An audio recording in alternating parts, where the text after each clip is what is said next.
So the first question for our management UPSC optional examination, paper 1 for the year 2021. So the first question is, globalization seems to be at crossroads as increasingly large number of countries embrace neo-nationalism based on the doctrine of self-reliance. Briefly explaining the concept of globalization, critically evaluate the impact of growing neo-nationalism on Indian firms and suggest strategic measures for effective management.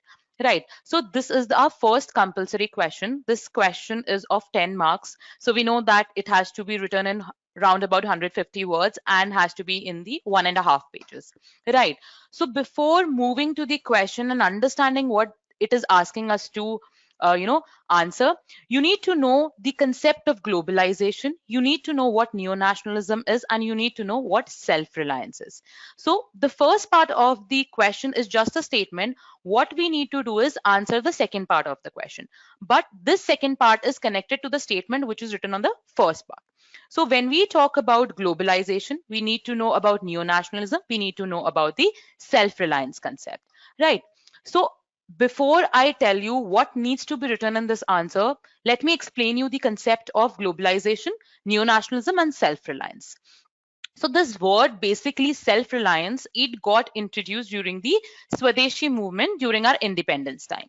At that moment of time, Swadeshi movement reflected self-reliance, wherein Swadeshi movement meant that you need to forget or reject or boycott the foreign products. All you need to do is adapt the indigenous product, right? This is what self-reliance meant during the independence time, which is the classical age of nationalism, what we call as classical nationalism. This is a classical nationalism. In the classical nationalism, like I said, self-reliance meant to be self-centric. And what does self-centric means? That you need to be on yourself. You have to boycott and reject the foreign products, and you have to focus only on adapting the indigenous product. After the classical nationalism came the concept of globalization, right? So we all know what globalization is.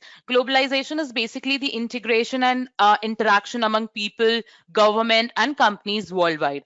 And in India, this concept was a result of the National Economic Policy 1991, which happened after the crisis, economic crisis. So you all know what globalization is. It is basically the interaction and the integration of people, companies, and government worldwide. So what it basically do is it provide the access to the trade and commerce worldwide. So this is globalization, right? When I said it came in India during the national economic policy, when it came along with the LPG, right? Liberalization, privatization, and globalization. Now, after the globalization came the concept of neo-nationalism.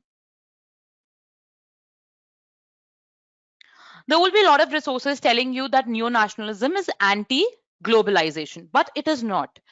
See, understand, classic nationalism, it talked about self-reliance being self-centric.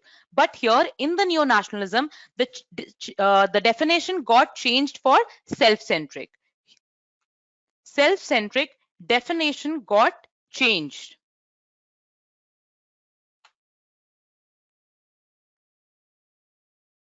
So here in the neo-nationalism, it doesn't talk about that you need to forget the globalization or you need to you need to be anti-globalization. It talks about that you need to enhance your own power, you need to strengthen your power, you need to strengthen your resources, you need to enhance your capabilities, and you need to enhance your technologies. But yes, you can go for globalization. So understand, in the era of classical nationalism, when we talk about globalization versus self-reliance, at that moment of time, globalization and self-reliance were opposites, right? Because at that moment of time, we just talked about boycotting the foreign goods and products and adapting the indigenous product. But here in the current scenario, when we talk about globalization, and self-reliance, which is the self-reliance of neo-nationalism. In this era, in this current situation, the globalization and the neo-nationalism walk hand in hand, because here we are not talking about boycotting the globalization, but yes, we are talking about enhancing our technologies, our capabilities, and strengthening our resources and power. Right. Now, coming to the answering of the question. Now, you've understood what the concept is all about: neo-nationalism, what is self-reliance, and what is globalization. So, neo-nationalism is not anti-globalization, right? Now, coming to the answer, how are we supposed to write the answer? So, the first part of the question says, briefly explain the concept of globalization. So, talking about globalization, what you can do is, not more than 20 to 25 words, you can explain the definition of globalization. That globalization means integration and interaction of people, companies, and government worldwide. Plus, you can make some pointers. What are the advantages of globalization? Like, it increases GDP, it increases economic growth,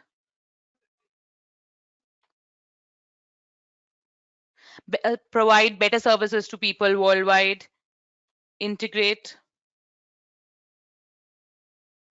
one's economy into global economy. So don't have to waste your time and waste your paper in writing more about globalization, but just you have to explain what is the concept of globalization. You can write 2 to 3 pointers or 4 pointers describing what are the advantages of globalization. Now coming to the second part of the question, which says critically evaluate the impact of growing neo-nationalism on Indian firms. See, now that you have realized that neo-nationalism is something which is not anti-globalization, neo-nationalism in the current era works along with globalization. So when we talk about Indian firms, so what you can do is, with the examples of Make in India and Atmanirbhar Bharat, you can write your answer. For example, in Make in India concept, what happens that Prime Minister Modi said that you need to enhance the MNCs, plus you need to enhance the national companies to manufacture the product here in India. So it says Make in India, prepare in India, but sell anywhere. So understand, neo-nationalism is saying that what you are doing is enhancing your capabilities and power and resources and technologies, but sell it anywhere. So it is not against the globalization, right? So first part, you can address the question with the example of Make in India, right? You make the product here in India, you construct the product, you manufacture the product here in India, but there is no problem that you can sell it anywhere. Secondly, you can take the example of Atmanirbhar Bharat, because Atmanirbhar Bharat also talks about focusing on the domestic product. It says that you need to make your product that stable that it is able to stand in the international and the national market. Right. Now, what you are doing is that when you go for neo-nationalism in India, what are the things that are going to happen? We are encouraging the MNCs, we are encouraging the domestic companies to manufacture everything in India, right? And then we can sell it to the other countries. So what is happening? What is the impact now of neo-nationalism? The impact would be,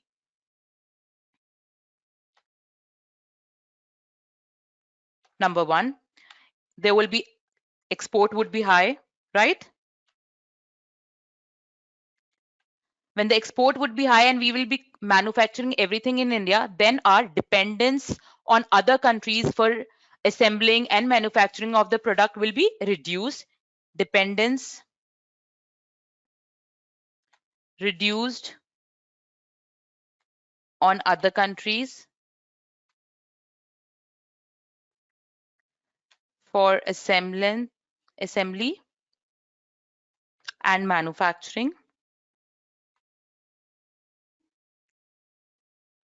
Also, more job to Indians.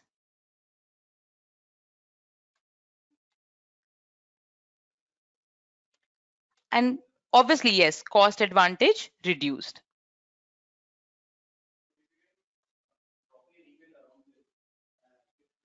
So this part of the question along with the globalization, you can write 3 to 4 or 5 to 6 pointers describing what will be the impact of neo-nationalism, because neo-nationalism says that everything is going to be manufactured in India but you can sell anywhere, right?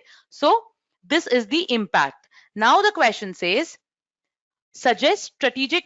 Okay, how do you conclude this answer of the impact? When you have written all these impact, that export would be high, dependence reduced on other countries, more job to Indians, cost advantage reduced. So what is going to happen? India is going to emerge as world's best exporter of domestically produced goods instead of being a dump yard for other foreign countries. This is the impact. The impact of neo-nationalism is that India is going to emerge as world's leading exporter of domestically produced goods instead of being a dump yard of foreign products. This is the impact. So you write the conclusion of the impact. Then the last part of the question says suggest strategic measures for effective management. Right now you have to do what are the steps that you can take for the effective management. Right, so what you can do is you can talk about building the infrastructure, good infrastructure. When we talk about, right, we can talk about technology driven system.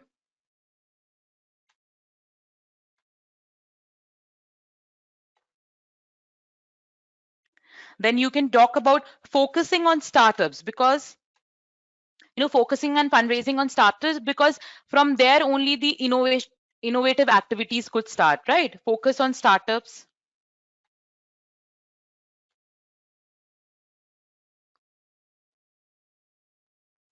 Focus on the R&D, that's research and development activities. And most importantly, use the supply chain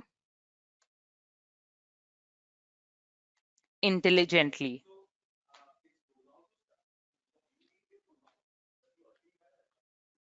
Right.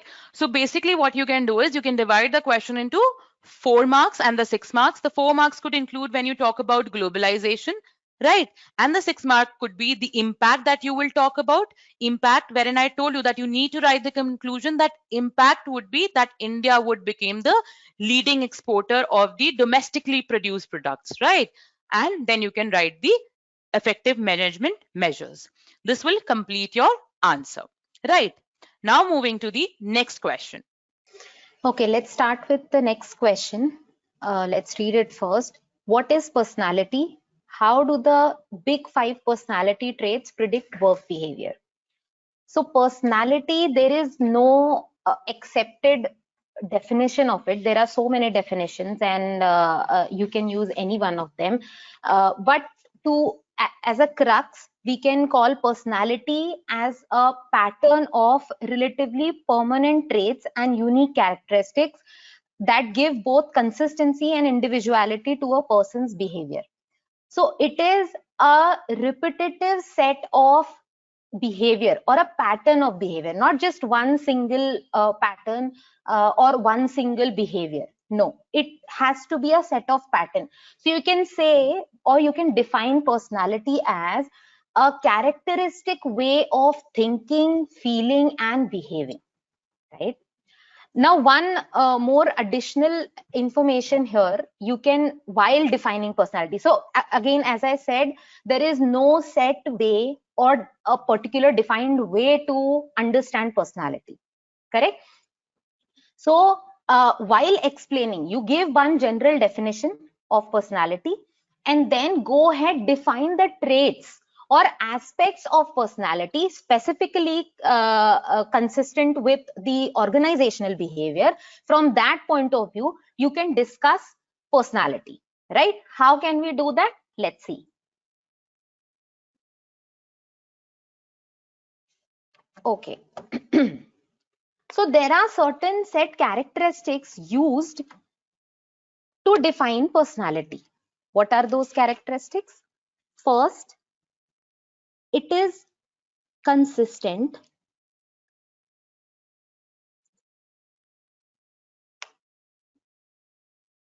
and stable. Why consistent? Again, if you feel like that, when we see somebody behaving in a different way, we say that this person is behaving out of his personality. Why it's so? Because individual behaviors cannot be considered as personality. It has to be consistent or a set pattern. So in your definition, while defining personality, you must include consistent and stable. Why? Because personality is something which cannot be changed overnight. It is very, very stable, a set pattern. Okay. Second, personality involves both psychological and physiological traits. Both psychological and physiological traits are involved. So, how a person appears, how tall that person is, how that person smiles, gesture, body movement, posturing, all that is also part of anyone's personality, and not just psychological, not just attitude or values or how a person perceives the world around himself or herself. Not just that. So when I say psychological and physiological, it is both, I'm sorry, it is both biological traits along with behavioral traits. Correct? That makes anyone's personality. And last characteristic which is important to note under personality is multiple expression.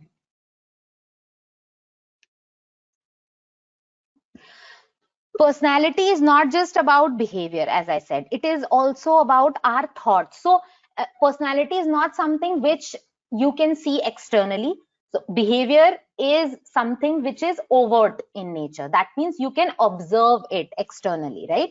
But there are a lot of phenomena, a lot of concepts that goes inside a person, an individual. So that becomes part of personality as well. So our thoughts, our feelings, relationships, and other social interactions are also part of personality. Correct? So this is about different personality characteristics which we can use to define personality. Now in the context of organizations, there are certain personality orientations which are very common to see at workplace. What are those? Achievement orientation. We can talk about these aspects to give a clue to the examiner that you are aware about what are different manifestations of personality or what are different kinds of personality seen at workplace, right? So one would be achievement orientation, which talks about the need to achieve. How much a person, what degree of need for achievement is there in any individual. If need for achievement is very, very high, such individual usually have a very dominant personality and they are very ambitious and hardworking people who set really, really high goals for themselves. Similarly, you can talk about authoritarianism, Machiavellianism, we can talk about self-esteem, risk propensity. Risk propensity means how much risk an individual is ready to take. Again, that would hugely impact work behavior. Now, let's come to the next part of the question, which is how do the big five personality traits predict work behavior? So let's first talk about what are the common work behavior that we see. First would be productivity, right? We go to our workplace to work, we perform, right? We take actions, we take decisions, and that contributes towards productivity. So productivity is one of the you can say outcomes or behavior, work behaviors we see in the work setting. So first is productivity, then we have job satisfaction, then we have absenteeism, correct, turnover, high performance, job involvement, then let's say organizational commitment, loyalty, all these can be considered as work behavior, right?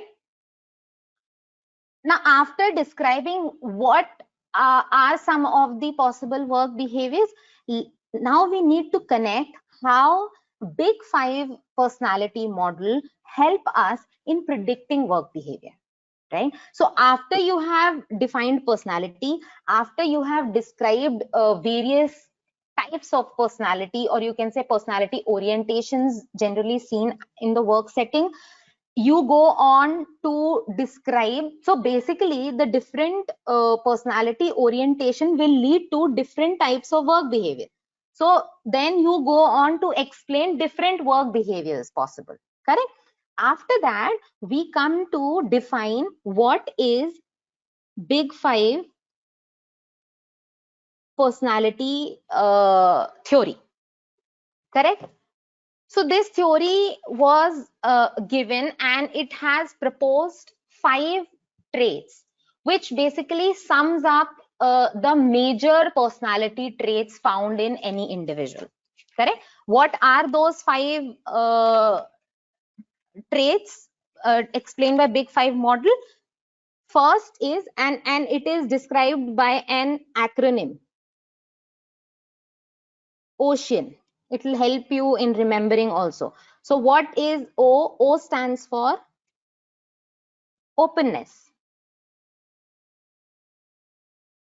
Openness describes how open an individual is to new experiences, to learn new things, right? Next is conscientiousness.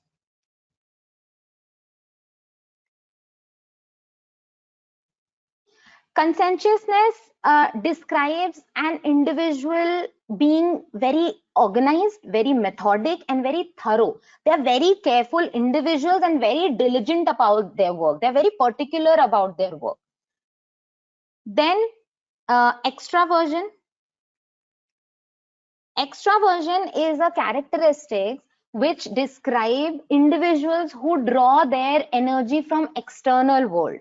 They are very energetic, very talkative, and very assertive kind of people, and they are very good at having interactions with people around them. Next is A for agreeableness. Agreeableness. Agreeableness defines how well a person is able to adjust or cooperate with others, harmonize with others, how friendly they are. So this trait includes being kind, affectionate, and sympathetic. And the last characteristic is neuroticism. This characteristic is also called emotional stability. So this characteristic defines how emotionally stable an individual is, how easily an individual gets upset under pressure or gets stressed under pressure. So there are certain people who do really good under pressure, and there are certain individuals who get very, very upset or emotionally unstable under stressful situations, right? Now, depending upon what organizations can do, they can use this model to assess the personality of their employees. So let's say there's an employee X, correct? And using this model, we can assess how open that individual is, what is the conscientiousness of the individual, extraversion, agreeableness, neuroticism. All these characteristics we can define. Based on that, we can create a conducive environment in the work setting so as to impact their work behavior. We can also predict, like we can see, okay, if a person is not emotionally stable, we can predict that if any stressful situation comes, this person may not be relied upon, or we cannot be sure that this individual is going to perform under stressful situation. So in this way, we can use big five personality model to predict work behavior, and later on can be used as a tool to create such an environment which is conducive, which is very, very enabling for the employees in the organization. All right. So this is how you can answer this particular question. The next question is, what is strategic human resource management, and explain how HR practices get aligned with corporate strategies. See, you all know what strategic human resource management is, right? So strategic human resource basically is that when we are trying to integrate the human resource practices or human resource strategies with the organization goals and core strategies. So basically, why you are doing the SHRM activities? You link HR with the strategic organization goals so that you improve the business performance. What you do, you improve the business performance. You improve the business performance and develop an organization culture which nurture flexibility, innovation, and competitive advantage. This is basically what SHRM is, strategic human resource management. See, anybody can write any definition that you feel like. This is the definition that I am telling you. Just to beautify your answer, because this is a concept of strategic human resource management, it is basically a concept. What you can do is, it is just a suggestion from my side, that you should always try to incorporate a definition which is said by some famous author. So what you can do is, you can write the definition from Kaplan. He has also given a good definition of strategic human resource management. You can also write the definition given by Wright and McMahon. Right. So the first part, what is strategic human resource management? You can talk about the definition, and yes, obviously about you can take the author's definition, because it will give you obviously a bonus mark on the, as compared to people who have written just a normal definition. Now, what also you can do is, because the definition is would be like 2 or 3 lines or 4 lines, to add on to this part of strategic human resource management, you can talk about the 5 P's of HRM. 5 P's of SHRM. This will be an added bonus number to your answer. So we'll talk about the philosophy. You can talk about philosophy. You can talk about the policies. You can talk about the practices. You can talk about the programs and processes. So you don't have to write much about them. One liner each of these 5 P's HRM. You can construct a diagram also like this. You can construct a diagram and write here 1, 2, 3, 4, 5, and this will be a model, because diagrams always give you additional numbers, right? So you can construct a diagram about the 5 P's. Philosophy. Philosophy tells about just one liner, that it tells about how we treat people. Then come policies. Policies are the guidelines for action on people resulted behaviors, people resulted business issues. Then you can talk about practices. Practices are the motivated role behavior. Then you can come to programs. Programs are the coordinated HR efforts, and processes is how we implement the activities. So just one liner each, and this will suffice for the first part of the question, which is what is strategic human resource management. Just the definition, you can adhere to the author's name and 5 P's of SHRM. Just that will be more than enough for the first part of your question. Now comes the second part of the question, which says, explain how the HR practices get aligned with corporate strategies. See, here also I will tell you that divide the question into the 4 and 6 part, not 5 and 5. 4, you talk about the 4 marks, you talk about the strategic human resource management. Now coming to the second part, which is the 6 marks part, which is explain how HR practices get aligned with corporate strategies. See, there will be a lot of resources, there will be a lot of materials which will not tell you how this alignment take place, wherein the question asks how this alignment takes place between the HR strategies and the corporate strategies. Most of the resources or most of the study material is going to give you only the examples, wherein they will talk about a corporate strategy and what HR strategy, what HR practice we should do when there is a corporate strategy. But that's not a part of the question. That's the later half of the second part of the question, which is the examples. So when we talk about how HR practice get aligned with corporate strategies, the answer to this question is that this alignment is a connection of strategy and execution through communication. So the answer to this part is how, as in how this alignment take place. This alignment takes place as a connection of strategy and execution through communication. Through communication. So what you need to do is, for this alignment to take place, what you need to do is you need to, number one, understand your business strategy, understand your business strategy.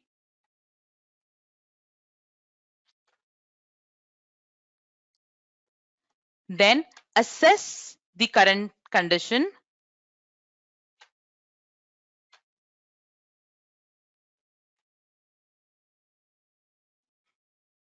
Then you need to plan and implement the HR strategy. And the last would be measure and evaluate results and adjust as needed.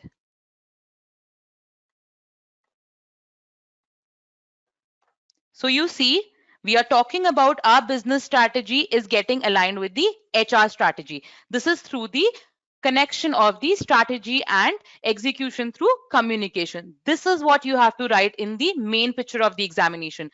What you can do is these 4 pointers, you can elaborate each pointer with 2 lines, right? This is your the main part of the question. Now comes to the example part, which most of the resources will tell you as the direct answer. That is not the direct answer. This is what the question is asking about, how the alignment take place. Now coming to the what you can write down in your examples. What examples you can draw is examples that, suppose there is a corporate strategy and this is an HR practice. Suppose there's a corporate strategy talking about cost reduction. We need to reduce the cost. In that case, what we can do is we can focus on an HR practice that talks about result oriented performance appraisal. Result oriented performance appraisal.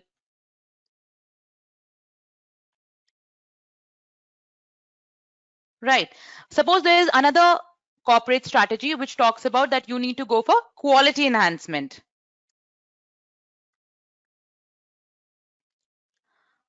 The HR practice that you can follow is that there could be you are inculcating all the people or all the employees for decision making.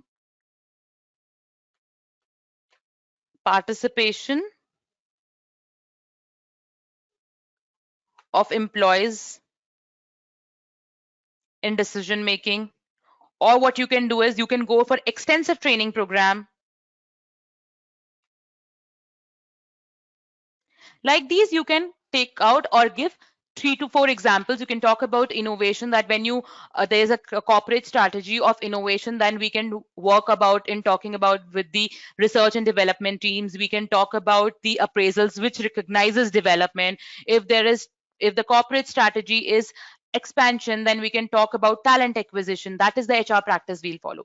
So these are the examples. These examples don't have to be much. It could be like 3 to 4 example. That is it. The main part of the question, when I talk about how the alignment take place, please make sure that you are writing this part. This alignment takes place, and 1, 2, 3, 4 points, and just 2 liners for each point. That will be done, and the question would be complete for the 10 marks, right?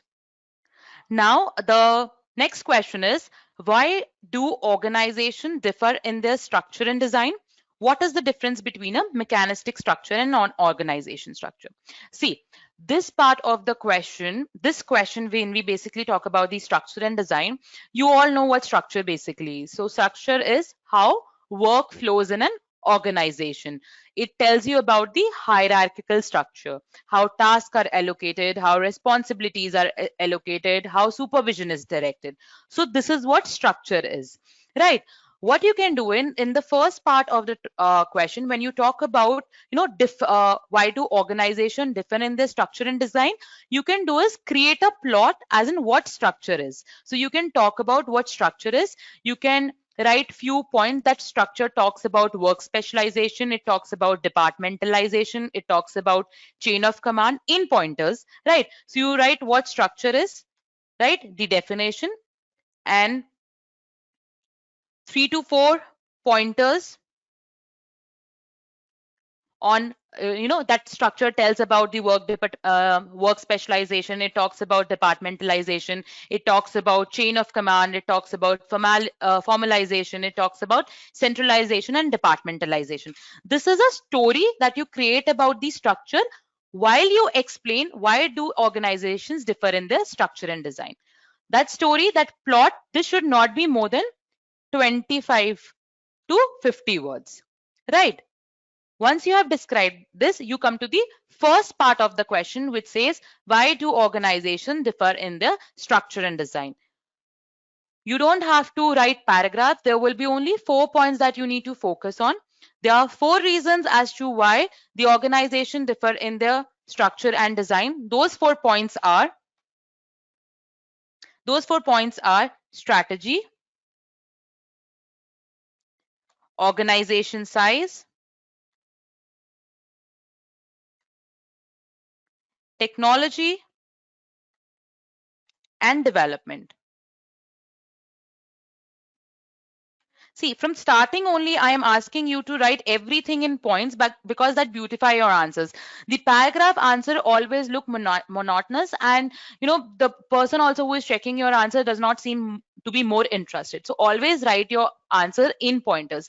You have written these points, you know that the difference occurs because of these reasons. Now what you can do is you can, in 2 to 3 words, you can explain as to what structure, how strategy is going to have an impact, how organization size is going to impact, and how technology and development is going to impact. See, so how strategy is going to impact. We know that Chandler's strategy, we all know that Chandler told us that whenever we are going to incorporate any new strategy, the structure changes, right?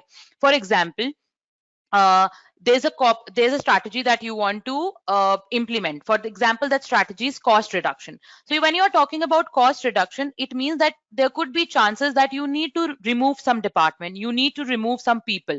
So obviously removing those people, removing those department is changing the structure of the organization. So we all know that it is the structure that follows the strategy. So every time there is going to be a new strategy, the structure is going to change. First part, you can talk about this, write an example of cost reduction and give an example.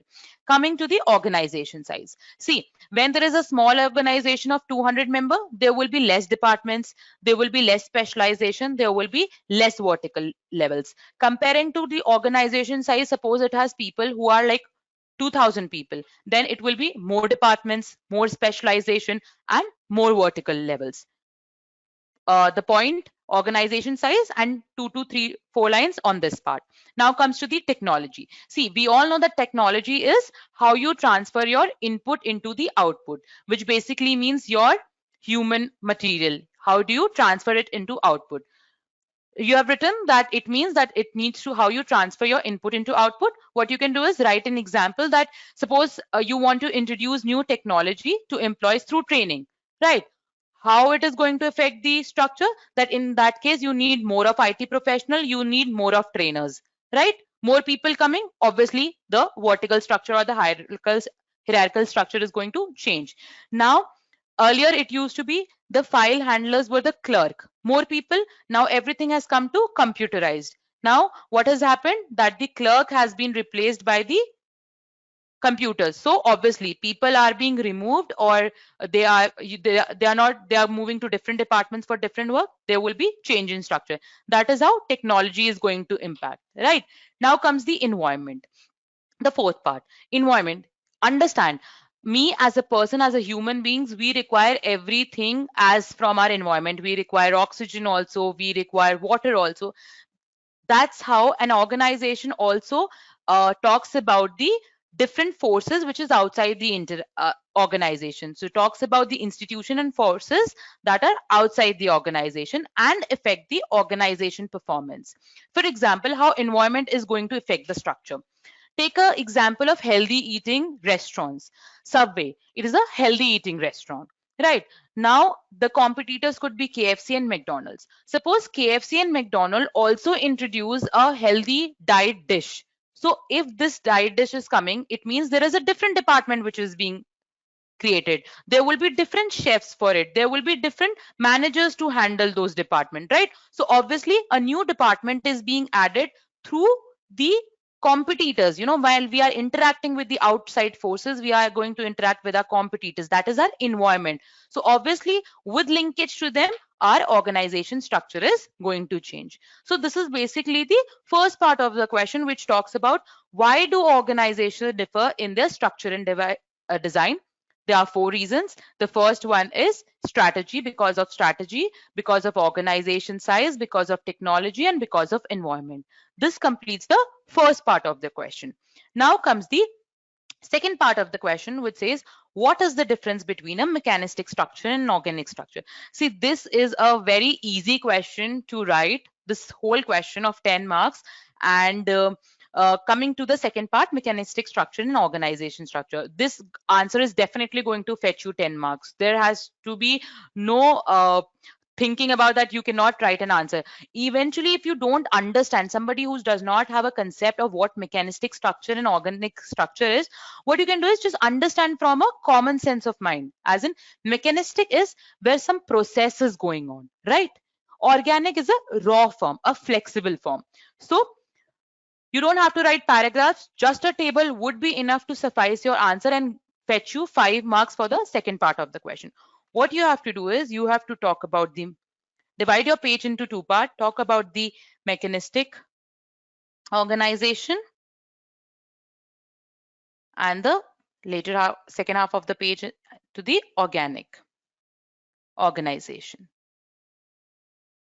So like I said, eventually, in fact, even if you don't know what is the meaning or what to write on this question, you can still attempt this question thinking through the common knowledge. Mechanistic means that we are talking about something which is in process, a process.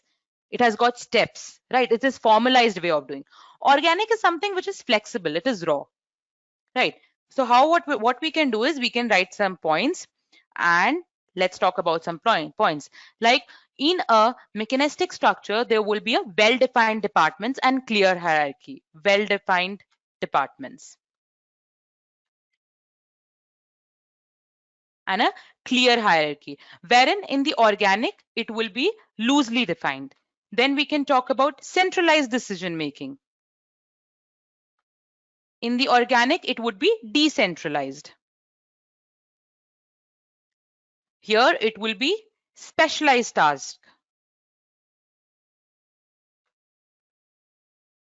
We general task.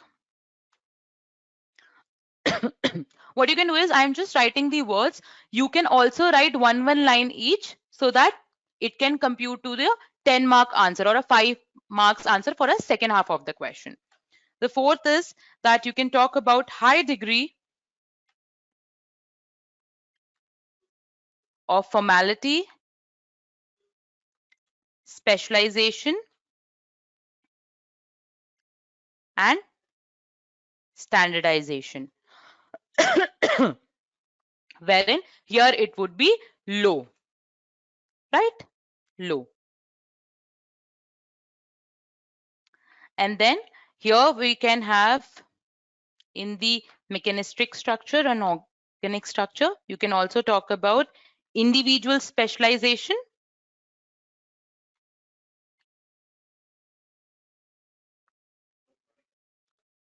And here it could be joint specialization.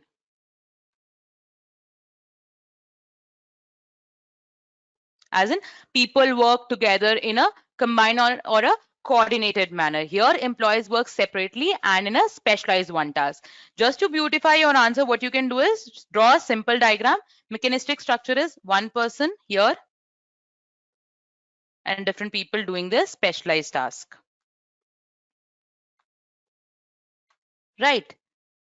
Because diagrams always give effect to the answer writing. Organization structure, you can draw a simple diagram wherein we talk about the joint specialization. These are four people and they're working together in a coordinated manner.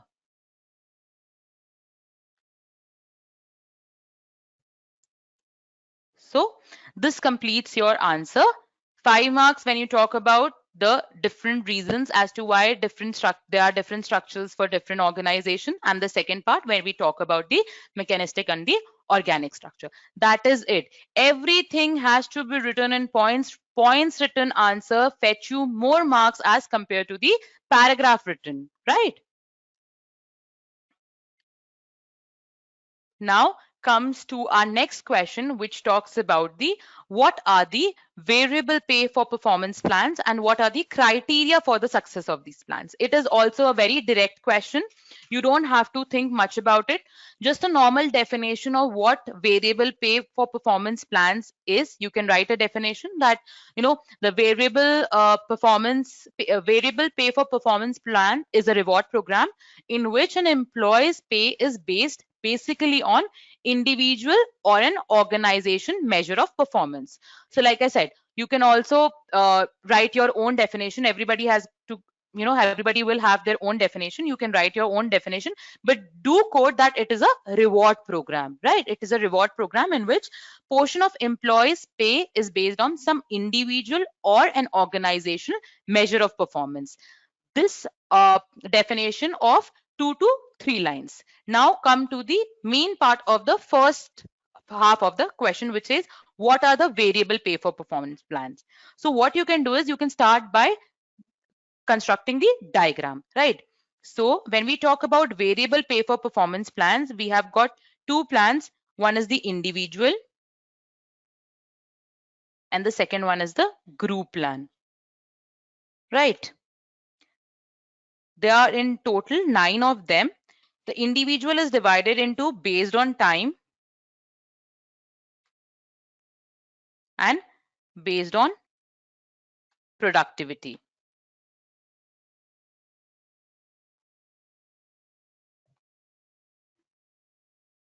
Then on based on time, we have Halsey, we have Rowan,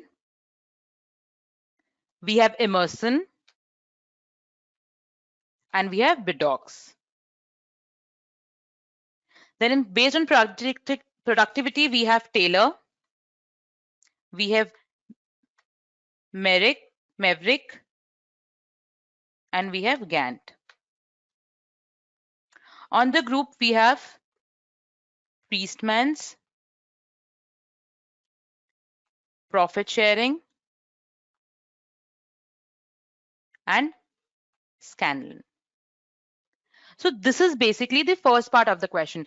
Very important to draw this diagram because see, the question for people who are giving answers to you or checking your questions, they need to know that the person knows the answer. So they do not have much, because there are a lot of answer copies they need to check, right? So they don't have much more time to see whether what paragraphs you have written. So once you describe, draw this diagram, they are going to know that this person has got the knowledge and hence he has written some points. So these are basically, if you see, 9 points: 1 2 3 4 5 6 7 8 9 10. Right.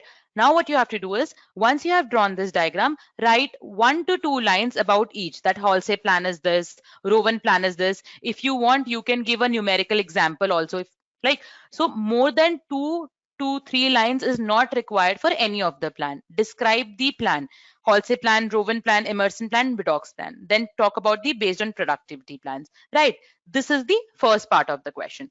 The second part of the question states that what are the criteria for success of these plans.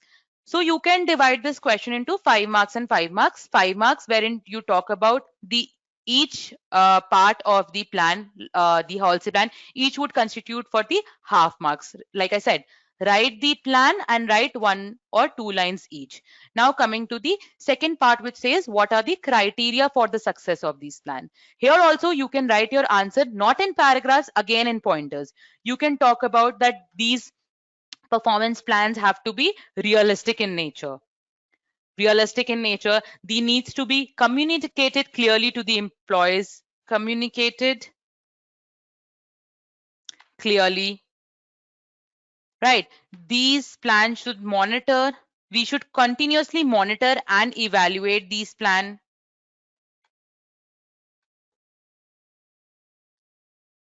These plans, these variable plans that we are talking about, these plans should be linked to the organization objective.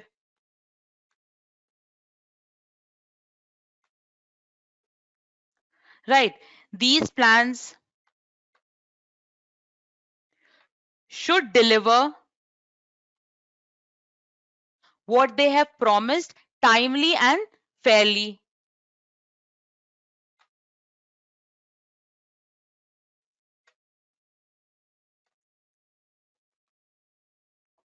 Timely and fairly. And most important, before you conclude this answer, you need to say it should be aligned with performance